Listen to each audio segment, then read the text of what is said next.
Ba-da-ba-bum. Ba-ba-ba-bum. Dun-dun-dun-dun. That is right, Rim Country.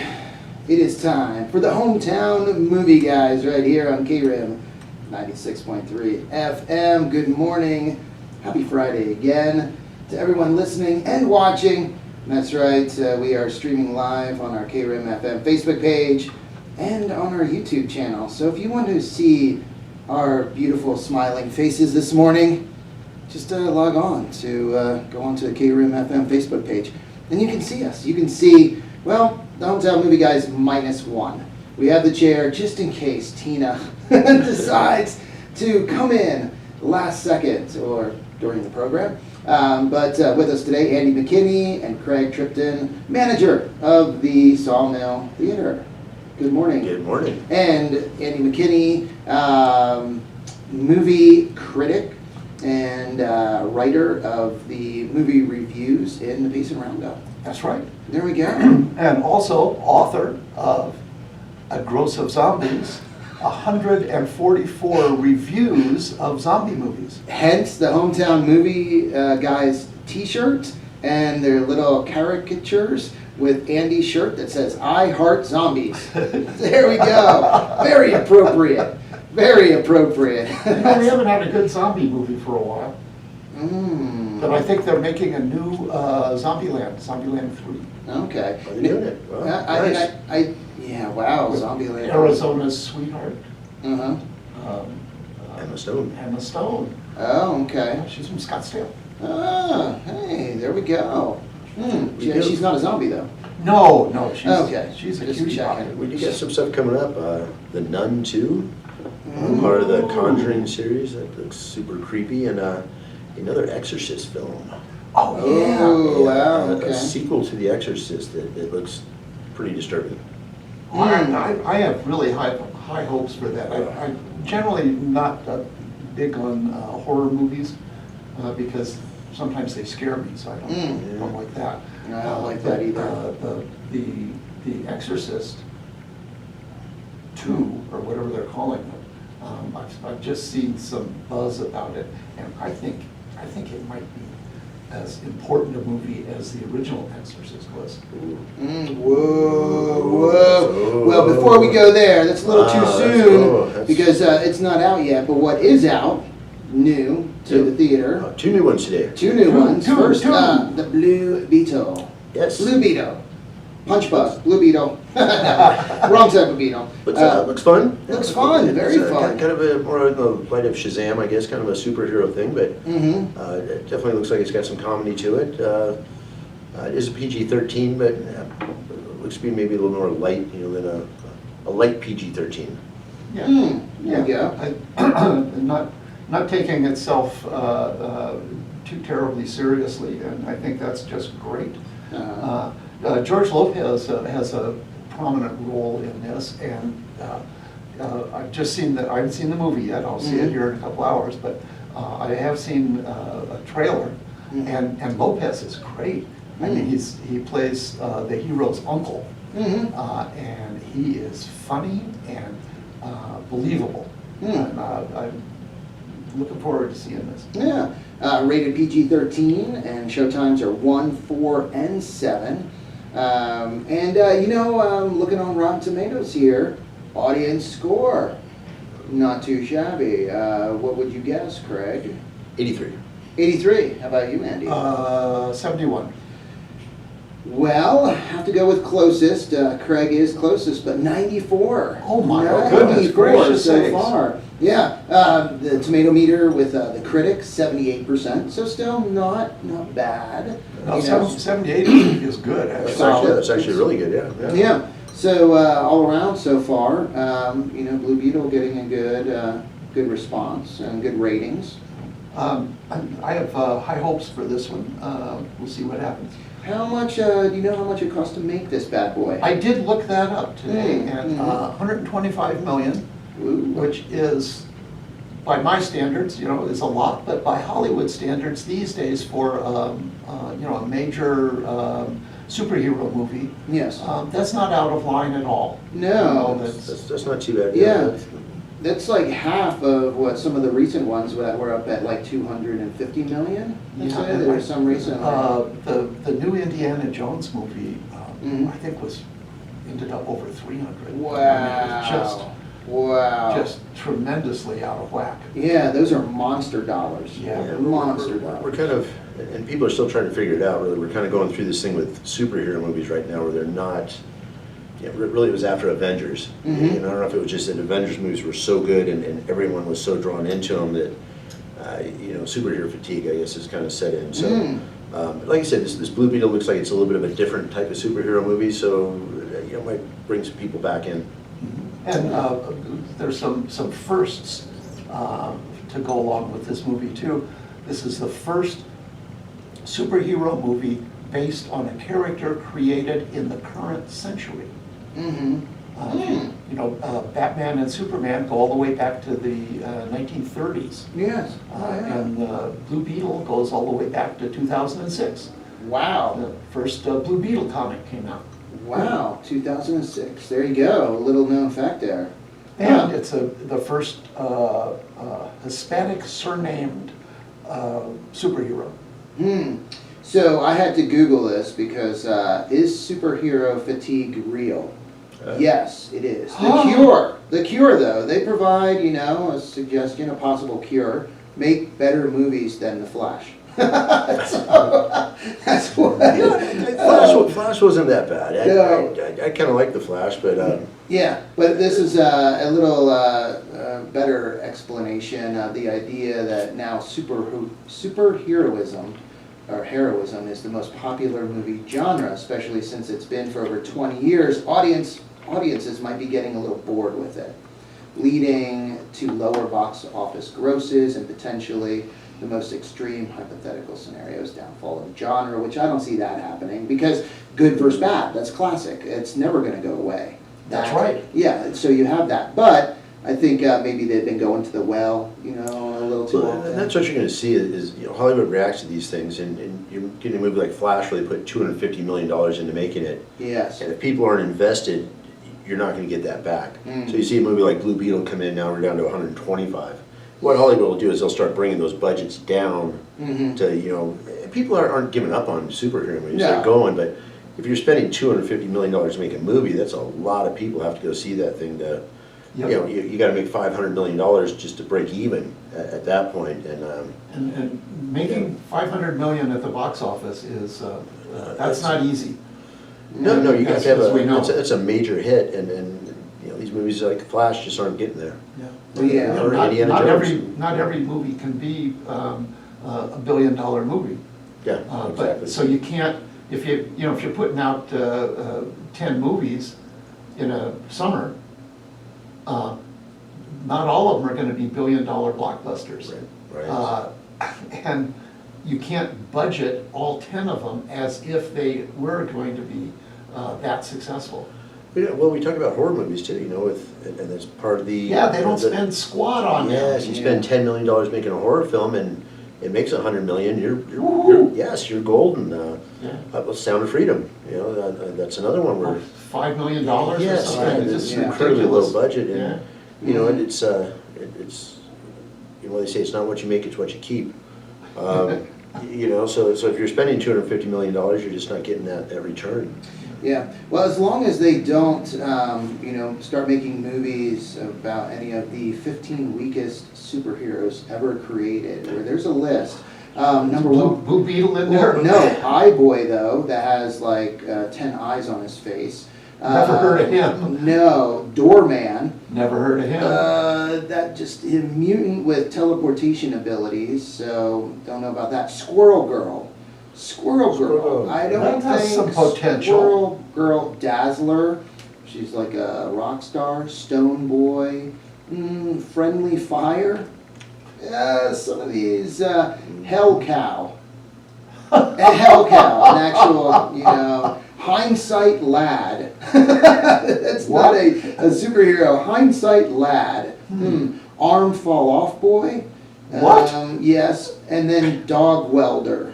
He's the number one dog welder. So as long as Sounds like a Hollywood, I know, it's a craft beer, a trendy hipster craft beer, dog welder. So as long as we don't start seeing any movies, superhero movies with those characters, I think we're good. I think we're good. So another new release starting today, Strays. And now Strays Is rated R. Rated R. That's something we I know you emphasized last yes, time. it doesn't. Yeah. If you look at it, it might not look like an R-rated film. It's about some dogs that are strays, run around doing dog things, and it's rated R though. Rated R. Yeah. Yeah, it doesn't. It looks pretty. Very rated R. Very rated R. It's sort of along the lines of what was it, Ted? When we were talking It's last time, actually the studio that produced Ted, so Okay, the same thing. yeah. So that's kind of what you're going to be looking at there. And what was the one about wieners?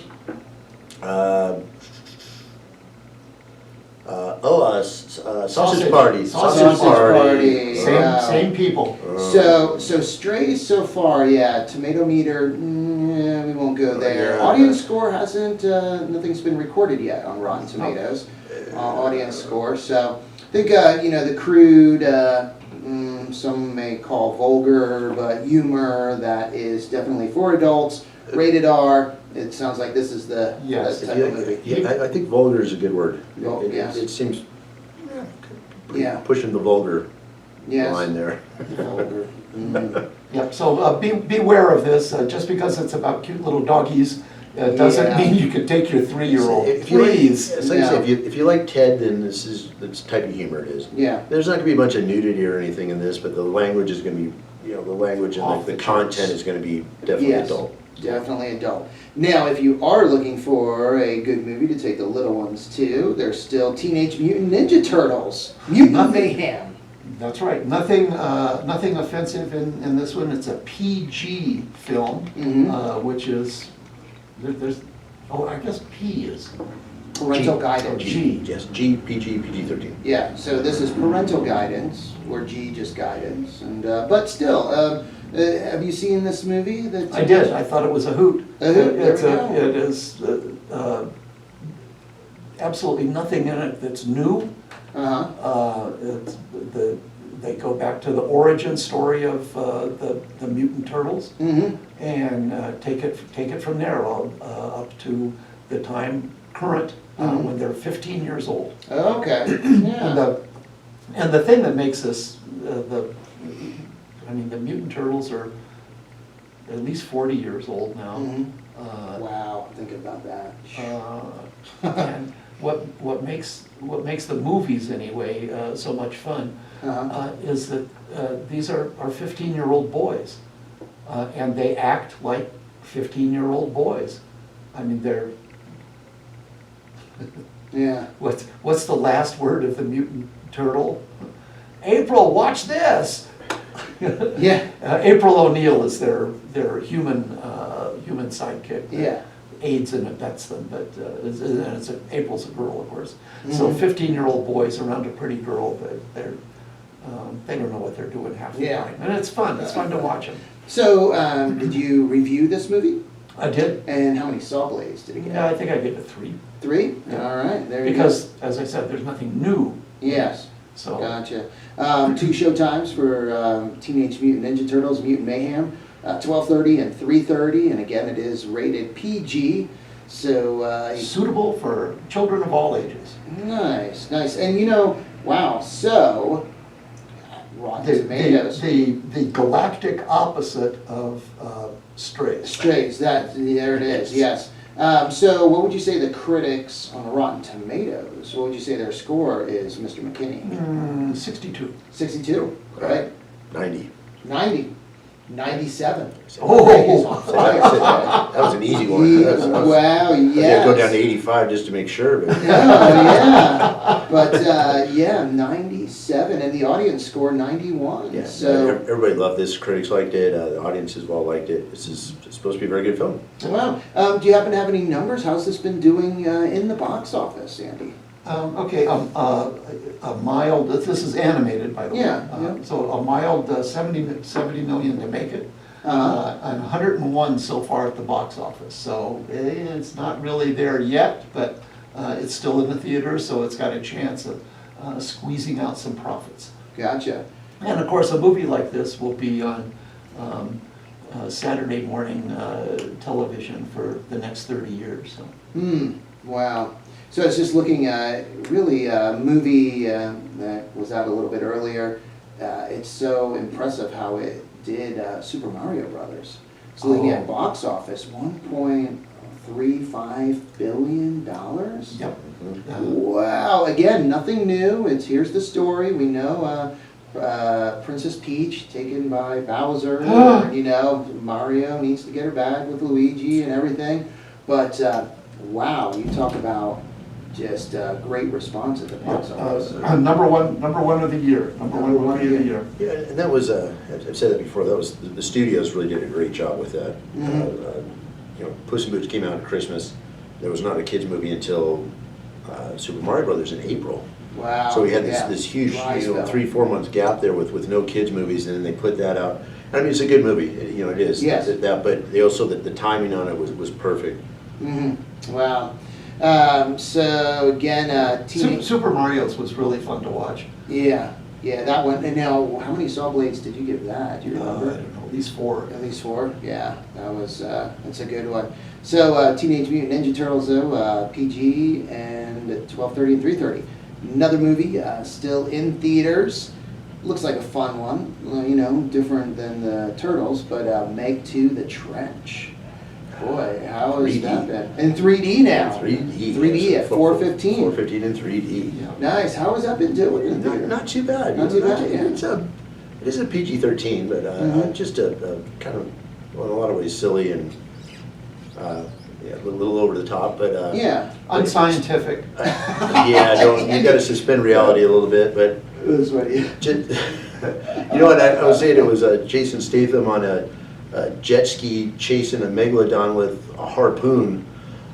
Then I watched. It doesn't get better than that. You know what? But I watched the movie, and then I found out the harpoons were actually homemade, with dynamite strapped to them. So, Yay! So it actually got better than that. It got better than. That makes more sense now because it's not just your, standard run of the mill, harpoons. He had no chance. Yes, this is. He made the harpoons after the ship they were on sank, and they're escaping these things on a little rubber raft, and he made them there. So. He made them. Oh, that. Okay. Now that's more scientific, Andy. That is more scientific. Come on. You know, it's just a fun one to watch. I mean, it's kind of silly, but suspend your reality and just enjoy it and get out of the world for a little bit. There you go. I love movies like this. But don't this. get into the water because. No, I'm probably not even going to go in a lake ever again. You feel something, you're down there, Roosevelt. It's a megalodon! Well, and what we got on this one too, I mean, again, the genius of these studios, there's a big thermocline at the bottom of the ocean, 18,000 feet down or something. That's where these sharks were underneath this, so that's why we didn't know about them. But in this one, there's some other things coming up too. So there's like this whole crazy prehistoric world down there underneath this thermocline, so they can make dozens of movies. Wow, the door's wide open. Yes. Well, they do the that. Thermocline is wide open. They do that. They know what they're doing. Wow. Yeah, You interesting. see Jason Statham killing all sorts of things for the next 10 years. Oh, wow. Yeah. What's going to come out of that trench? Exactly. Oh, goodness. So, critic scores on this. What would you say critic scores, Craig? Oh, critics on it? Critics. 70. 70? 51. Andy's got you on this one Yeah. because 28. Oh, The critics, granted there were only 156, okay? There were only 156, reviews from critics. But, they did, but the audience score 72. So audience is, solid. The audience, like you said, they, people that just are enjoying themselves, they're not saying, wow, that could never happen, that's very unscientific. It's just, hey, this is entertaining. Well, it goes a little beyond. At one point, Jason Statham, he's 18,000 feet beneath the surface, and he gets out of the ship and swims to another boat. Holding his breath really hard. No way. No suit, no nothing, just... So did he become Aquaman? No, he frowned. a ferocious frown. Oh. And So it worked. Yeah, it turns out all you gotta do is get all the air out of your sinuses. Yeah. So that- Your head doesn't squeeze. yeah, then you're fine down there. Then you're fine. Then you're fine down there. Yeah, well, they did say you only had 30 seconds or something. Yeah. I know 30 seconds and probably what- bit Well, my. that's a scientific breakthrough. Yeah. I think that makes your point very valid. Andy, no, but very entertaining. So Meg 2. And what did you saw this? What did you think? Yeah, Yeah. I saw it in regular, and I went back and saw it again in 3D. Oh, And, okay. It's just a fun movie to go, Yeah. get out of the heat for a little while Yeah. and watch this great big shark going around eating people up. There's one scene in there where the shark cam is in the back of the shark's mouth, and you can see his teeth, Yeah. and he gobbles up people, so you can Oh, wow. you can watch it from You that see it angle. coming in? Never seen that before. No, I would have to say that's a first right there. Shark Cam. Hey, so yeah, Meg 2 again in 3D at 4:15, rated PG-13. Also still in theaters, a couple movies that have done really well. Barbie, rated PG-13, still 3 showtimes, 1, 4, and 7. And I know Andy, you like this movie. I liked it a lot. Yeah, and it's done. Oh my gosh, Just Okay, crazy is it going amounts of over $1 billion? Oh, yeah, Yeah. 1.2 billion and counting. Wow. It's, I think it's number 2 behind Mario Brothers. Wow. And it's, has the potential anyway of leaping to the number 1 position. Yeah, crazy. A video game, old Nintendo video game, and then a classic toy, a doll, Barbie. That's wild. Number 1 and 2. Well, I know, it's- So with Barbie, you get that multi-generational Yeah. appeal, so that's a good thing there. But it was Barbie and Oppenheimer, Barbieheimer. Barbieheimer, yeah, that was Yeah. when this movie came out, that was the 4th highest grossing weekend ever. Ever. in the history of cinema. Ever. So Wow. it was a big July.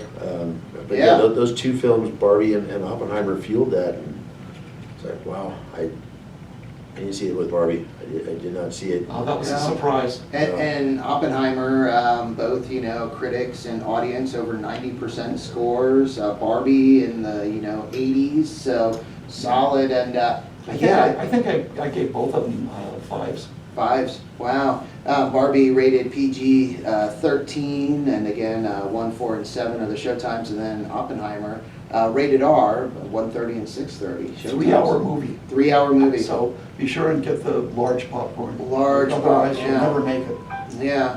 It's wow. And how is that done? How both these movies they've done good in pacing? Oh, great. Yeah, Great. They are starting to wind down now. Yeah. It came out July 15th, I think, so we're Wow. around a month with those. That's for pacing, 4 or 5 weeks is that's about the run for our town. But Mhm. they both did great.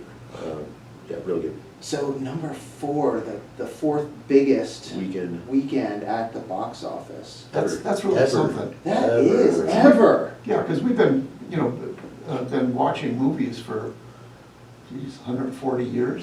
We usually, yeah. And this Yeah. is the 4th biggest weekend in 140 years. That's saying something. Oh, yeah. And again, however you feel about Hollywood, they know what they're doing, and usually they will separate those movies out. You get something like Avengers coming out, it's gonna be number 1. Usually the other studios just run from it. They clear their movies, they push them away, so they don't have any kind of conflict there. But with this, Universal and Warner Brothers both released at the same time. Because Barbie I think did 150 million opening weekend, and Oppenheimer was 75 or so. So you had over $200 million just with those 2 movies. And There you are. yeah, Wow. that's about it. And you still had Mission Impossible came out the week before that. Oppenheimer is not fun. Hmm. Barbie is fun. Yeah. Oppenheimer isn't, but they're both just tremendously entertaining movies and engaging. Hmm. And Barbie is not really what people expected, I think. It's a pretty savage look at contemporary male-female relations, and not nearly what you would think of in a movie made about a toy.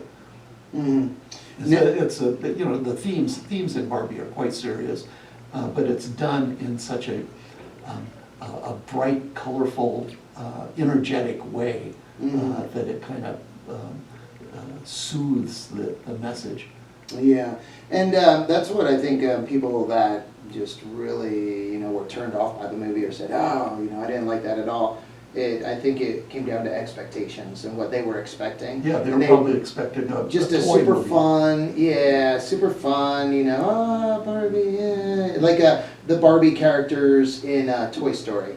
You Oh. know, when, in that, I forget which Yeah, one, it was they Toy were in- Story 2 or 3. Or They were in the toy store, and there Yeah. were hundreds of them. Hundreds of them. Hey, Ken, and you know they're like, yeah, and they're like dancing by the pool, and they're just, you know, like having fun. I think you know, that's what people were kind of expecting, and when they didn't get that, they're like, ooh.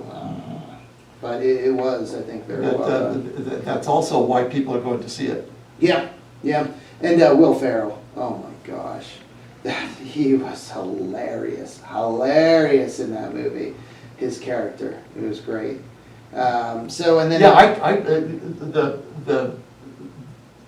the ridicule of Mattel's Mattel. management was so severe. I mean, I actually was taken aback because Mattel made the movie. Yeah. You know, my goodness. Oh And, yeah. and more good news on Barbie. Uh-huh. 1.2 billion at the box office, and Margot Robbie was one of the producers. So besides her salary, she's going to get a slice of the profits. Good for her. Yeah. She'll be able to buy new shoes now. Yeah, a few new shoes, and then just rounding out the movies that are playing at Sawmill Theatres, Haunted Mansion, still in theaters, rated PG-13. Showtimes 12:45, 3:45, and 6:45. And how was the Haunted Mansion? Yeah, it hadn't done bad. Hasn't done bad? All right. Yeah, not great, and you know, this is another one of those movies where I think, you know, they're trying to balance out the budget with, you know, what it's bringing in. People have liked the movie, just not sure if they've liked it that much. Well, let's see. What would you say the audience score, Rotten Tomatoes, Andy? 81. Stay away from that. 53.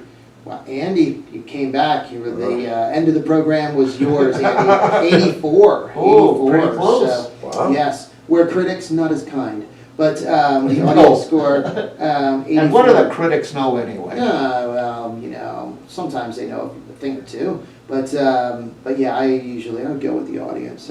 If you had to pick one.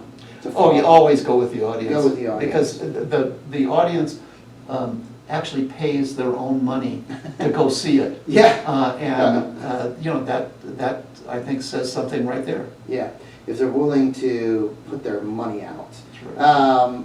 And do you know how much was that an expensive movie to make? You know, Haunted Mansion. Let me put my glasses on here. Ooh, 157 million. So So they're in pretty trouble. pretty They're in expensive. trouble. Pretty expensive. Yeah, Trouble. because it's showing on Rotten Tomatoes. Let me see, box office gross in the U.S. 53 million or so. That's not going to work. Yeah. You know, I think I did read something the other day that Disney, when they're reporting their, you know, budgets like that, they add in some of the executive fees too. So those are a little bit, those numbers might be a little bit padded. Yeah. A little higher than other studios, but. Yeah, but still, that's. 150 isn't like crazy high with the numbers, you know, like you mentioned. No, different but it- movies but it- Flash 250. And But it does have to Yeah, bring in a some- lot of money. Yeah. You know, so I figured my rule of thumb is 2 to 1 to break even, and I don't know if that's at all accurate. It's hard to figure out movie budgets sometimes. One of the things that is sometimes included and other times not included are the promotional expenses. And, you know, sometimes they'll spend 30, 40, 50 million dollars promoting a Wow, big movie. that's true. Yeah, all the marketing. Yeah, I think this one with Barbie, you know, Warner Brothers Flash was Warner Brothers. And I think Warner Brothers early on abandoned Flash and took that advertising money, that marketing money, and dumped it into Barbie. There was a huge marketing campaign for Barbie. They did really good with that too. Yeah. And another aspect that the money side of things, it makes it difficult to figure things out sometimes,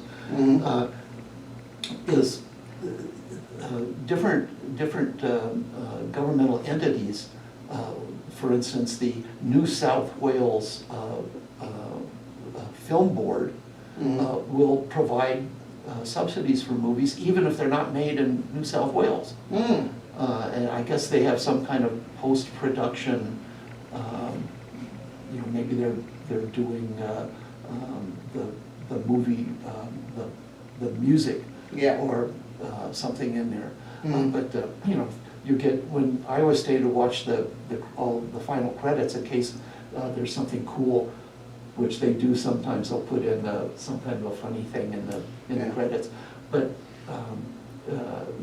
Quebec or Georgia or South Africa or New Zealand will appear on there as contributing to the funding of the movie in some way or other. It makes it hard to figure out, what it costs to make the movie. And from previous conversations, it's always been that way. It's really always been tricky because you just don't know, because of all the different things that can be factored in. And in the olden days, they were all crooked.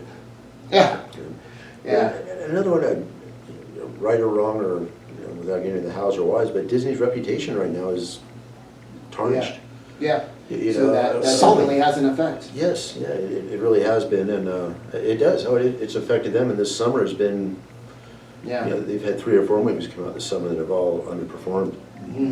Yeah. So we'll have to see. Any more scheduled to come out this year? Marvel. I think the Marvels is the next one. You know what? Disney actually. It came over from Fox. Haunting in Venice. It's another one of the. What's this about? It's part of the. What was the one with Johnny Depp and? Pirates of the Caribbean. The detective. Murder on the Orient Express. It's kind of part of that. I think it's a carry-on from part of that. Okay. But it's got some ghosts. Kind of, I don't know. It looks a little bit strange, but not what you expect from that. But like you said, it's a Fox film, but Fox, Disney owns Fox now. So, but then the Marvels comes out in November. Well, I'll go see it just because it's filmed in Venice. Venice. And Disney does that. They generally release their films in the summertime and on the holidays. And that's what they're doing again this year. But and Star Wars got delayed again with everything going on. We were supposed to have a Star Wars movie this year. That's going to be next year now, and I think Avatar got pushed back another year. Oh, that's a shame. Oh, well, there we go. That gives me reason to stay alive. Yeah, do it for that's the will to live. That's right. Well, hey, time to get back to the music, but thank you guys, Hometown Movie Guys, every other Friday here in the studio, and hope you guys enjoy your weekend. Hey, if we get that rain, movie theater is a good place to hang out on the rainy days. Well, getting back to the music, we have some U2, Boston, Rolling Stones, and more. But first, let's get a quick update from the National Weather Service. With this morning's KRIM weather forecast. Rodeo this weekend or next weekend? Yeah, this weekend. That's why it's raining. Rodeo. That's why it's raining. Yeah, that's why. Now,